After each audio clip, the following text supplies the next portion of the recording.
como, né, botar na balança carinho especial, mais por um ou mais por outro. Tive a sorte de, né, ter momentos maravilhosos em todos os dias.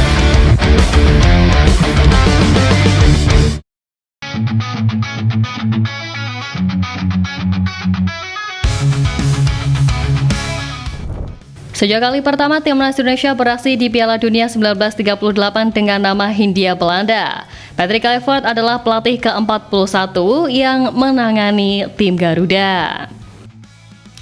Lantas, apakah Kluivert bisa mempersembahkan sebuah prestasi baru bagi timnas Indonesia? Ya, hingga saat ini tercatat ada 2 pelatih timnas Indonesia di level senior yang berhasil mempersembahkan prestasi untuk tim Garuda. Kedua pelatih itu adalah Berjo Matulapelwa dan juga Anatoly Polosin. Berjo berhasil mengantarkan timnas Indonesia meraih medali emas SEA Games 1987 di Jakarta, sementara Anatoly Polosin berhasil mengantarkan skuad Garuda meraih medali yang sama pada ajang yang sama 4 tahun kemudian di Filipina. Selain medali emas SEA Games 1987, Berjo juga membawa tim yang sama menjuarai Piala Kemerdekaan 1987. Sementara itu, Polosin sempat mengantarkan timnas Indonesia meraih perunggu SEA Games 1989 di Malaysia sebelum mengantarkan timnya meraih emas pada 1991. Indonesia memang kemudian sudah mengakhiri puasa medali emas SEA Games setelah Indra Syafri mengantarkan tim asuhannya meraih medali emas SEA Games 2023 lalu. Namun berbeda dengan Berjo dan juga Polosin, tim yang menyabet medali emas SEA Games 2023 di Phnom Penh itu adalah timnas Indonesia U22, bukan tim senior.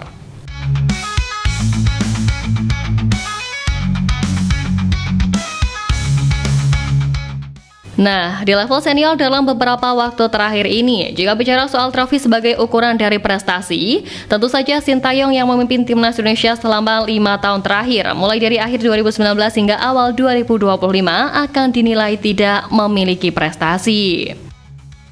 Namun meski begitu, pelatih asal Korea Selatan itu punya tempat tersendiri di hati para penggemar timnas Indonesia. Alasannya meski tak mampu mempersembahkan gelar juara, Sintayong membawa timnas Indonesia melangkah ke level yang berbeda dan belum pernah terjadi sebelumnya. Tentu menuju era baru di bawah asuhan pelatih baru Garuda sekarang ini, Kluivert yang disebut-sebut punya gaya bermain berbeda dengan Sintayong, dinilai bakal bisa membawa peningkatan nyata mengingat filosofi yang diterapkan bakal sesuai dengan karakter dari pemain timnas.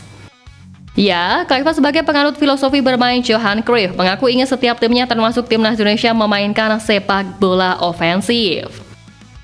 Meskipun begitu, Kluivert memastikan juga anak asuhnya tidak asal menyerang, di mana ada struktur yang dibangun dan diterapkan di lapangan, terorganisir, tidak asal lari, tegas mantan pelatih Adana Demirspor tersebut. Nah, sepak bola menyerang terutama dari negara Belanda acap kali identik dengan formasi 4-3-3. Namun menurut Kluivert, formasi adalah hal yang harus dinamis sebab beberapa aspek bisa menentukan formasi yang akan dipakai.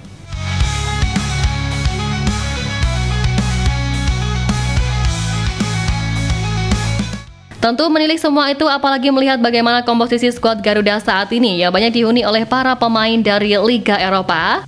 Kehadiran Kluivert di masa sekarang dipercaya oleh banyak pihak bisa memberikan dampak positif.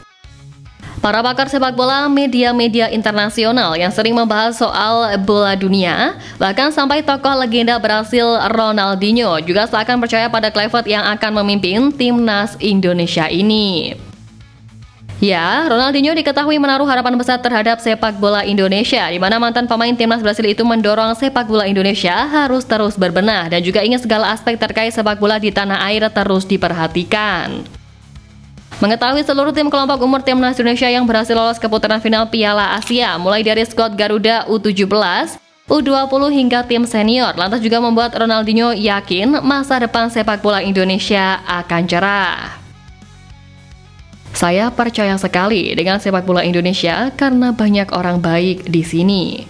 Jadi di masa depan mungkin akan ada banyak hal yang bagus dari Indonesia. Ya, seperti yang kita tahu, timnas Indonesia bahkan bukan hanya lolos ke Piala Asia saja, namun memiliki peluang besar untuk melaju ke Piala Dunia 2026 di Amerika Serikat, Kanada, dan Meksiko. Sebab hingga matchday ke-6 grup C babak ketiga kualifikasi Piala Dunia edisi ini, skuad Garuda duduk di posisi ketiga dengan raihan 6 angka.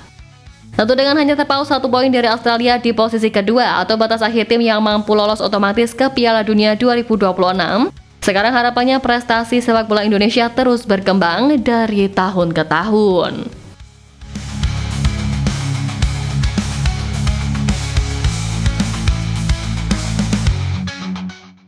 Nah, menyusul hal itu, kepercayaan serta keyakinan dari banyak tokoh dunia akan kiprah Garuda di era baru ini lantas sedikit banyak membuat Australia begitu panik dan mempertimbangkan untuk mengambil langkah strategis guna menghadapi kemungkinan terburuk di laga kandang nanti. Ya, diketahui bahwa Australia harus kehilangan bek tangguh mereka yakni Harry Souttar yang mengalami cedera ACL sehingga harus menepi lama. Dan karena inilah Tony Popovic selaku pelatih kepala Sakros membuka peluang besar untuk mencari pemain untuk memperkuat timnas Australia, utamanya di lini bertahan. Tim sekelas langganan Piala Dunia seperti Australia sampai begitu waspada dengan kekuatan Garuda yang bakal dibesut oleh juru taktis sekaligus legenda Belanda yang diyakini bakal membawa timnya dengan strategi menyerang. Menariknya, kepanikan Australia ini juga dirasakan oleh Filipina yang mengakui bahwa masa depan timnas Indonesia akan luar biasa. Mereka menyoroti besarnya peluang tim Garuda untuk menaturalisasi Mitchell Baker di bawah kepelatihan Patrick Kluivert, yang mana menurut mereka, barisan lini belakang timnas Indonesia akan menjadi yang paling berbahaya di kawasan Asia. Maka dari itulah tentu dengan tambahan berbagai amunisi anyar nanti, mereka yakin bukan tak mungkin timnas Indonesia akan menjadi wakil dari Asia Tenggara yang mampu untuk menembus ajang bergengsi level dunia itu.